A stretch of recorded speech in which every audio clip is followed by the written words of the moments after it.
চট্টগ্রামে গত ২৪ ঘন্টায় ২০৬ মিলিমিটার বৃষ্টিপাত রেকর্ড করা হয়েছে। পাহাড় ধসের শঙ্কায় পাহাড়ে বসবাসকারীদের নিরাপদে সরে যেতে মাইকিং করছে প্রশাসন। কাল দিনভর ভারী বৃষ্টিপাতের পূর্বাভাসের কথা জানিয়েছে আবহাওয়া অফিস। এ নিয়ে আরও জানাতে চট্টগ্রাম থেকে যুক্ত হচ্ছেন আমাদের সহকর্মী আব্দুল্লাহ রাকিব।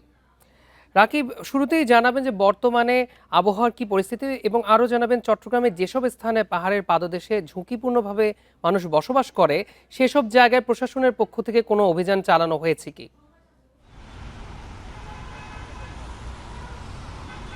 চট্টগ্রামের আবহাওয়া এখনো আসলে থেমে থেমে বৃষ্টি হচ্ছে। কিছুক্ষণ আগেও মাঝারি বর্ষণ হয়েছিল, সেটি এখনো কিছুটা কম, তবে আবারও কিছু সময় পর বৃষ্টি, অর্থাৎ দিনভর যে বৃষ্টি হয়েছে সেটি ঠিকই একই নিয়মে চলছে। এবং আবহাওয়া অফিস যেটি জানিয়েছে, এই ভারী বর্ষণ অর্থাৎ ২৪ ঘন্টায় যে ২০৬ মিলিমিটার বৃষ্টিপাত রেকর্ড হয়েছে, এটি আগামীকালকেও দিনভর থাকতে পারে এমন প্রবল বর্ষণের যে আশঙ্কা সেটি তারা করছেন। একই সাথে যেহেতু ভারী বৃষ্টিপাত, সেহেতু চট্টগ্রামের যে পাহাড়ি এলাকাগুলো রয়েছে, বিশেষ করে চট্টগ্রামের লালখান বাজার, কাঠতলী, পাহাড়তলী এলাকায় যে পাহাড়গুলো রয়েছে, সেই পাহাড়গুলোটা কিছুটা ঝুঁকিপূর্ণ।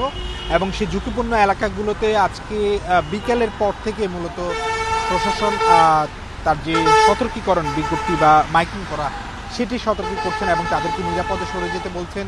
তাদের যে তৎপরতা রয়েছে, চট্টগ্রামে প্রায় ৩৪টি ঝুঁকিপূর্ণ পাহাড় রয়েছে। এই ঝুঁকিপূর্ণ পাহাড়গুলোতে প্রায় সরকারি হিসাবে ৩০,০০০ হলেও প্রায় বেসরকারি সংস্থাগুলোর হিসাবে প্রায় এটি ১ লক্ষ, অর্থাৎ ১ লক্ষ মানুষ এই পাহাড়গুলোতে ঝুঁকিপূর্ণভাবে বসবাস করছেন। যে বৃষ্টিপাত ধারাবাহিকতা রয়েছে, সেই বৃষ্টি যদি আরও কয়েকদিন হয়, সেটি ক্ষেত্রে এই পাহাড়গুলো অধিক ঝুঁকিপূর্ণ হয়ে যাবে।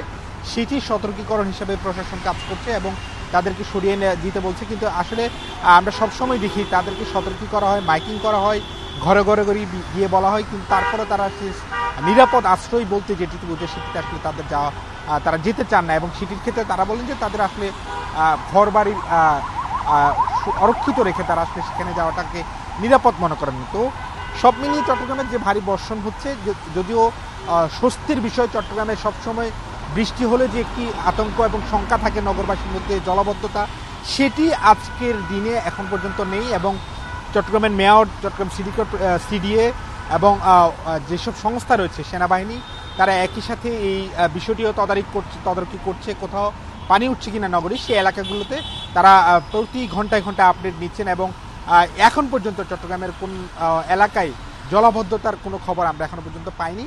এবং সেটি আসলে আগামীকাল পর্যন্ত বলা যাবে সেটি কী পরিস্থিতি। এখন পর্যন্ত চট্টগ্রামের বৃষ্টিপাত অব্যাহত রয়েছে।